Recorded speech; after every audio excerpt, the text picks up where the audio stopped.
Hello guys! First day natin sa office ngayong araw. So, samahan niyo ako. Let's go!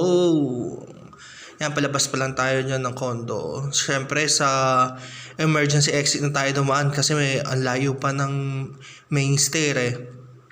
Papagod lang tayo. Agang-aga mawawala agad yung ka-freshness natin. Yan, silip tayo doon sa first floor. At ito nga pala guys, may kalaban tayo. Naulan, oh my goodness. Pero buti na lang pinalaki tayong laging handa. May dala tayong baril. Charan! 1, 2, 3. Bang! Yan, dahan-dahan lang baba kasi nakakahiya kung madudlas tayo dyan guys. May mga tao na ang laki natin tagasa dyan guys. So, ito morning routine ko bago pumasok ng opisina. Lakad. Lumakad lang ng lumakad. Kaya palabas ng condo. Ang layo. Bakit kasi dito naisipan ng kapatid kong bumili. Nakalimutan niyang wala kami sasakyan. Lakad lang tayo ng lakad guys. Pero who knows? Malay nyo. Bago matapos ng taon na to, payat na ako. Sana. Sa dyan guys. Kung kayo man, minare-receive kayo ng good morning, kumain ka na text every morning para galing sa inyong loved ones. Ako naman, lahat ng guard nag-good morning, nag-good afternoon, at nag-good evening. Wala lang, I love you, pero it's good enough. Kaysa naman wala, diba? At ito na nga, nakasakay na tayo guys sa bus. Nandito pa lang kami ngayon sa kanto ng Manggaan, kung hindi ako nagkakamali. Mahaba-habang oras na naman to guys ay antayan. At nag-give in na ako doon sa temptation ng magmamani. Ikaw ba naman 2.5 hours na sa loob ka ng bus? Grabe ang traffic talaga sa Aguinaldo Highway. At since bawal ang mobile phone or kahit anong bagay na makapag-record na information, nakatago ang ating phone sa guardhouse or sa lobby. Ayan guys, pauwi na kami nito guys. Hindi na ako nakapag-record ng mga ginawa namin nung lunch o nung pagpasok ko kasi since bawal. Yan. So ito na naman po tayo para na naman tayo si Papa Bear. Lakad. Lumakad lang ng lumakad. At syempre friendly tayo guys. Yan, meron na agad tayong kaibigan. Kasabay natin siya pa uwi kasi same lang na kami ng lugar. At pababa na kami ng hagdan galing sa recruitment hub. Diyos ko, apakataas ng hagdan guys. Nakakapagod para kumakyat ng 3-story building. Grabe oh. Pinapagalitan na nga ako dyan ng kasama ko eh. Kasi sabi niya, huwag na daw ako mag-video. Pero, yan oh. Yan, lakad na naman tayo ng lakad. Since first day namin today sa office, bago namin opisina, naghahanap kami ng kung saan kami makakasakay. Meron kasi daw ditong carousel na direction na ng Robinson Pala-Pala. But since wala na kami inabutan, wala kaming choice, kailangan na namin pumunta ng PTEX or Parañaque Integrated Terminal kung saan makikita lahat ng mga bus routes o mga sakayan ng mga bus or kahit anong sasakyan papunta at patungo sa kung saan lugar man. Ito guys, ito yung EDSA carousel. So sasakay kami dito para pumunta ng PTEX. Nasa last part na to ng station na pupuntahan nila. Next station na nila ay PTEX. So hanap lang tayo ng upuan guys. Dati gandang-ganda ako sa mga bus na ganito. Pero ngayon, since napabayaan na nila, ang pangit na guys. At ito, nakababa na po kami sa PTEX after 1, 2, 3, 4, 5, 6, 7 years. Apakatagal, ang ilang beses kami umikot sa PTEX para lang makababa.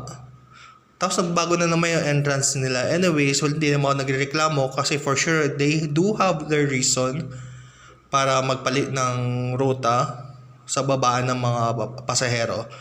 At ito guys, yan, pila lang muna ulit tayo. Kagaya ng ginawa namin nung pagpasok. nung break, nung lunch, pati na paglabas. Yan si Kuya Gardo. Kung sa inyo dati nagagalit kayo kasi tinutusok lang yung laman ng bag nyo, mas nakakagalit yung nangyari sa akin eh. Pinatong lang niya yung stick sa bag ko. Hindi man lang niya tinusok. Nag-expect pa man din yung bag ko na matutusok siya.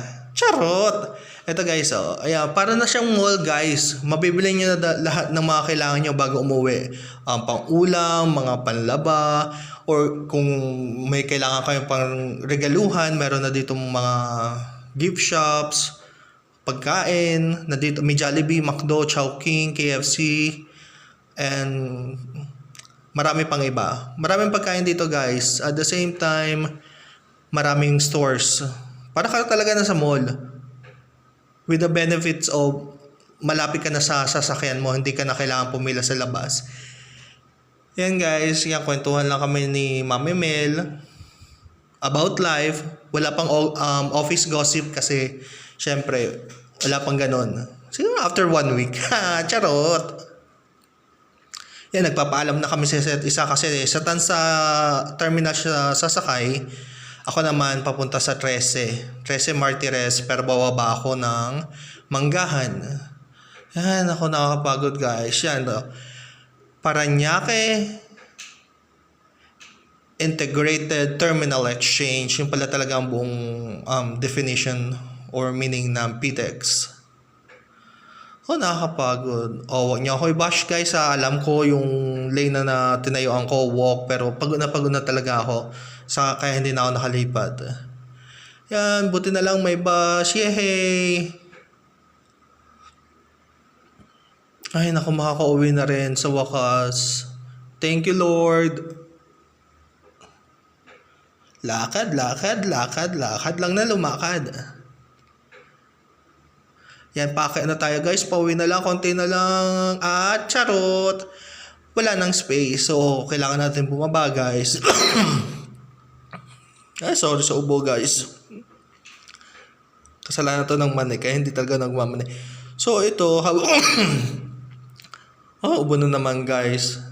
Buti na lang wala ng COVID ngayon.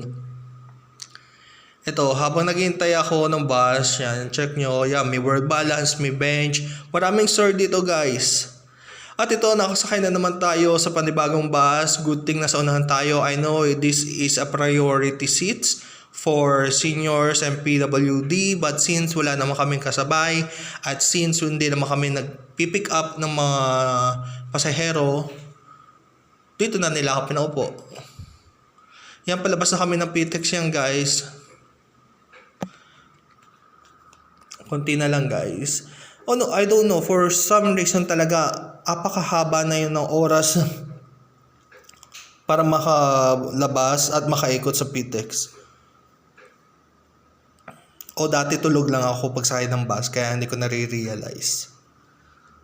At ito guys, may binibenta nga pala kami cortina. 2 for 100 guys. Malinis na malinis. What you see is what you get. Kaya na niya tumayo sa sarili niyang paa guys. Ganun na siya katibay. Yan. Papasok na kami niya. Malapit na kami pumasok niya ng Cavitex. Guys, kung hindi nyo napansin, dumaan na kami doon sa ginagawang MRT extension na papuntang I believe that's from Baclaran to Parañaque or Las Piñas to Cavite. And hopefully, lumapit na siya sa Cavite. Please Lord, tapusin nyo na. Kailangan na namin yan. Ito guys, nakalabas na yata kami yan ng PTEX. At ito naman, nasa na, Robinson Palapala. Lakas ng ulan guys. Hindi ko na binidyo yung pagdaan namin sa Emilio Aguinaldo National Highway. Kasi wala naman kayo makikita kasi puro traffic lang. Ganun lang ng ganun. Every day. Every single fucking day.